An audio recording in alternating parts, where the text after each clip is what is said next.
गिबियावनो आं दिनैनि बे रादाबगिरि गासैबो चेनेलनिसिम आङो आंनि अननाय आरो खुलुमनायखौ बावहरग्रोबाय आरो बेजों लोगोसे दिनैनि बे जोंनि सा दिखियाजुलि दख'रानि सिङाव थानाय बालाबारि गामिनि ब्रह्म जयगालयनि लांगोनायाव दिनै मोनसे गिदिर जथुम्मा खुंफुंनायनि लाहार फाहार खालामदों। जाय जथुम्माखौ जोङो दुलाराय ब्रह्म धोरोम लाइमोन आफादनि थामथि बोसोरारि नैथि खुंथाइ हिसाबै जों बेखौ दिनै खुंनो थाखाय फैगौ नैबे जानुवारि दाननिनो 20, 21 आरो 22 खालार खालि गाजा गोमजायै खुंफुंनायनि थाखाय दिनै लाहार फाहार सोलिगासिनो दङ आरो बे खुंफुंनायनि गेजेरजों जोंहा दुलाराय ब्रह्म धोरोम लाइमोन आफादहा मोनसे गेदेर थांखि दङ जे समाज दानायाव जों लाइमोन आफादा ब्रह्म धोरोम आफादनिफ्राय मा जोङो हाबा मावनानै समाजखौ सिबिनो हायो जों बेखौ माबा लानानै गिदिरथार थांखि लानानै जों बेखौ बिदिनो 3 बोसोरजों लाइमोन आफादहा गावनि जिथु आफादनि टार्म मिटिं जायो बेखौ जों गेवलां हिसाबै जों खुंफुंनाय जायो। दा बिनिखायनो बे जथुम्मानि गेजेरजों जोङो देग्लायनि बोसोराव बेखौनो थांखि लादों जे जोंनि बे सनितपुर जिल्लायाव गाहायै जोंनि थांना थानाय राहाया बे ओनसोलनि रायजो राजाफ्रा आबादनि सायाव सोनारनानै बांसिन थांना थानाया गाहाय जानानै थायो। बेनिखायनो जों बे मेलनि गेजेरजों जोंनि ओनसोलनि रायजो राजा आइ आफामोनखौ जे जोंनि बे ओनसोलाव मा आबादा साबजाथाव आरो बे आबादखौ बिगियानारि आदबजों माबायदि मावनाय जायो, बे आबादनि बाजारा दिनै फालांगियाव माबायदि महर मोनदों बेफोरखौ जों गासैखौबो हमथुमनानै बे ओनसोलनि आइ आफामोननो जोङो आबादनि सोमोन्दै मोनसे जों सेमिनारनि थाखाय थाम थिम खालामनाय जाखादों आरो बे सेमिनारखौ दिनै पेपार रिड आउट खालामनो थाखाय जोङो सासे एग्रिकालसार डिपार्टमेन्टनिनो सासे डाइरेक्टरखौ जोङो आलासि महरै बे सेमिनार रिड आउट खालामनो थाखाय जों हांख्रायनाय जादों आरो बेजों लोगोसे जोंनि दुलाराय ब्रह्म धोरोम लाइमोन आफादहा मोनसे गेदेरथार थांखि दङ जाय थांखिया जोंनि जुगामि थांखि बायदि बेयो जाबाय गुरुदेब कालिचरन ब्रह्म। गुरुदेब कालिचरन ब्रह्मआ ब्रह्म धोरोमखौ आखायाव लानानै समाजखौ बबे बिथिंजों फोसाबनो नाजादोंमोन।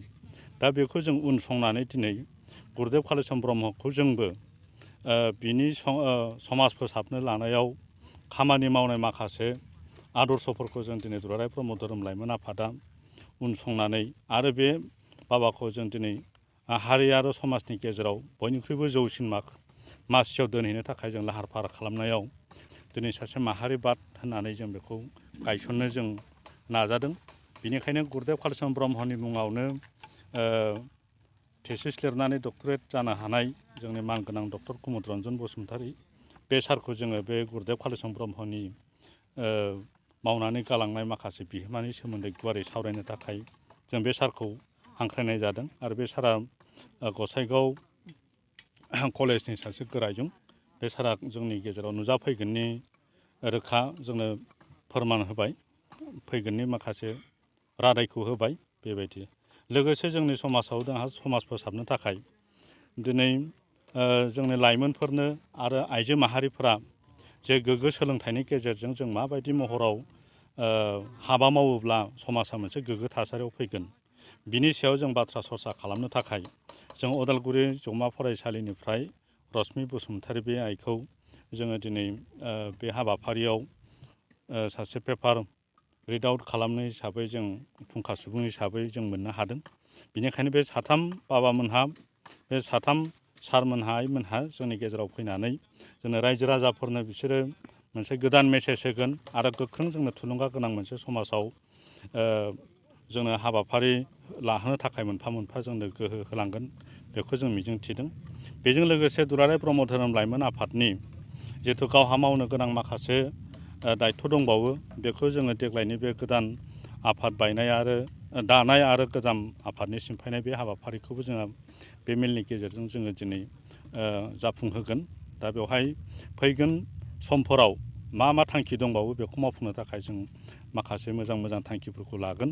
दा बेखौ लोब्बा लानानैनो जोङो दिनै सारा दुलाराय आसामनि सिङाव थानाय ब्रह्म धोरोम सिबियारि लाइमोन आफादनि सिङाव थानाय जायफोर लाइमोन आइ बाबामोन दङ बे आइ बाबामोनहा गावसोरनि बेसेन गोसा समखौबाबो दान्दिसे दोनथ'नानै समाज सिबिनायनि मुङाव धोरोमनि फोथारजोंबो दिनै गावखौ बावसोमनानै मोनसे गोग्गो समाज दानायाव हेफाजाब होफैनो थाखाय जोङो दिनै दुलाराय ब्रह्म धोरोम लाइमोन आफादनि जानानै गासिबो जिल्लाफोरनिफ्रायनो हानायमानि गाजा गोमजा फैनानै जोंखौ बेहाय खुंफुंनायखौ हेफाजाब होफैयो, मेहेरगोनां खालामफैयो।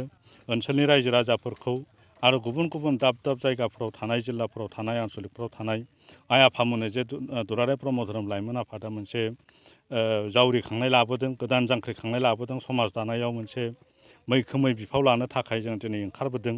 बेखिनिखौ जाहाथे रादाब महरै गावसिनि जिल्लाफ्राव, गावसिनि आनसलिकफ्राव लांनानै जाफुंहोनो हायो, बे जोंनि मोनसे दिनै गोदान जांख्रिखांनायनि दोहौ। बेखौ लानानै जोङो नैबे जोंनि सनितपुर जिल्ला ब्रह्म धोरोम आफादनि सिङावनो थानाय ढेकियाजुलि आनसलिकनिनो बेलस्रि प्राइमारियाव जुगामि थाखानाय बालाबारि, सेनं बालाबारि गामिनि ब्रह्म जगालयनि गुवार फोथाराव जों बेखौ गाजा गोमजायै खुंफुंनो थाखाय जों आखायाव लादों। बेनिखायनो खावलायहरो जों गासैबो आइ आफामोनखौ बेवहाय हारि, धोरोम, राव, बोरोन गासैखौबो जों सायख'वा जासे बयबो सैथो धोरोमनि मुङाव आरो सैथो मोनसे आदर्शखौ, गोग्गो आदर्शखौ जों धोरोमनि गेजेरजों गायसनफिनथारनो बा फोसाबफिनथारनो थाखाय बाहागो लाफैगोनखौ आंनिफ्राय खर' गंग्लायै खावलायहरो। आरो जोङो बे जथुम्मानि गेजेरजों मोनसे गेदेर जों मोनसे थांखि लाबावदों जे जोंहा मुलुगखौ फोसाबनांगौआबो जोंनि आखायावनो दं, सुबुं माहारिनि आखायावनो दङ। समाजा जोंनि थांना थानायनि राहायाव जों समाज फोसाबनायाबो जोंनि आखायाव थागोन। जों बेखौ नाजाबाय थागोन जा हायो। आरो बे मुलुग मिथिंगानि महराबो जोंनो सानफ्रोमबो सान हरजों जों मोगा मोगि, जों बेजोंनो जुजिबाय थानाङो। बेनिखायनो जों मुलुगनि गावनि थांना थानाय राहानि थाखाय, गोजोन सान्थिनि थाखाय बेखौ फोसाबनांगौआ जोंनि दायथ' दं। बेनिखायनो मुलुग गोजोननि मुङाव जों दिनै बेहाय मोनसे अखण्ड जग्य गिदिरथार लादों। गासै 1,40,50,000 रांनि 50,000 रांसोनि जोङो बेवहाय अखण्ड जग्यनि आयजन खालामदों। बेनिखायनो बे अखण्ड जग्यआ जोंना जोबोद मेहेरगोनां जागोन। बेवहाय जोङो जाबायदि रोखोमनि जग्यनि प्रसादफोर नांगौ बेखौ जों दा बानजाय आफादा गासैखौबो रेडि खालामना दोनखाजोब्बाय।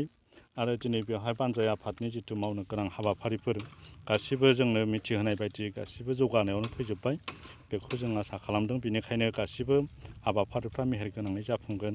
गासिबो लाइमोनफोरा, लाइमोन हिन्जावसा, लाइमोन हौवासा गासिबो जोंनि दिनै जाखांबोनाय बयबो बेवहाय लोब लोब फैनानै गासिबो जिल्लानिफ्राय फैनानै बाहागो लाफैगोनखौ मिजिंथिनानै आं परम ब्रह्मनि खाथियाव खर' गंग्लायै आर'ज खालामबाय, जाहाथे बयनोबो थुलुंगा होथों।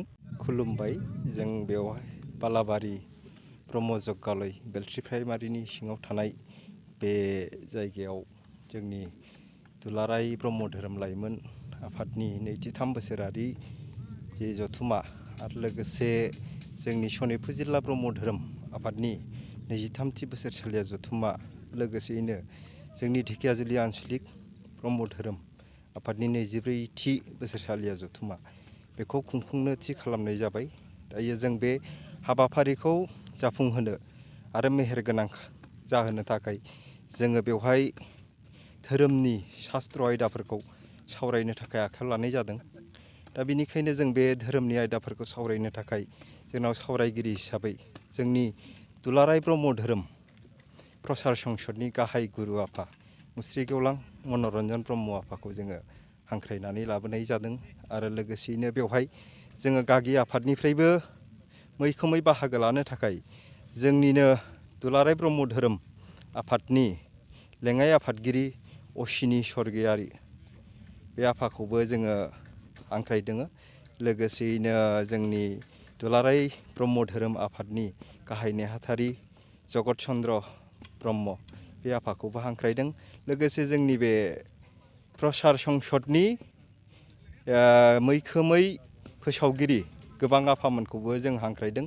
लोगोसे जोंनि बे सनितपुर जिल्ला ब्रह्म धोरोम प्रसार संसदनि सिङाव थानाय गासैबो प्रसारकफोरखौ जों हांख्रायदों। बेनिखायनो बे हाबाफारियाव जोङो धोरोमनि माखासे सावरायनो गोनां रावफोरखौ जोंनि दखान शास्त्र बिजाबनि ओंथि गोनां बे सार तत्वफोरखौ बिजिरख'नो थाखाय सावरायगिरि महरै जोङो लानाय जादों। जाहाथे बेबायदि जोङो बे धोरोमनि शास्त्र आयदानिफ्राय गियान मोननानै जों साफ्रोमबो सैथोनि फारसे आगान सुरनो हागोन आरो जोङो बेबायदिनो बे बोसोरसालिया जथुम्मानि गेजेरजों जोंनि बे बैदिक शास्त्रनि गुनफोरखौ लानानै जों साफ्रोमबो असे गुन गियानखौ सोरजिनानै लानो हागोन बे बिथिंखौ नोजोर होनानैनो दिनै जोंबो बे हाबाफारिजों सरजाबनानै शास्त्र सावरायनाय आयदाखौ लानाय जादों।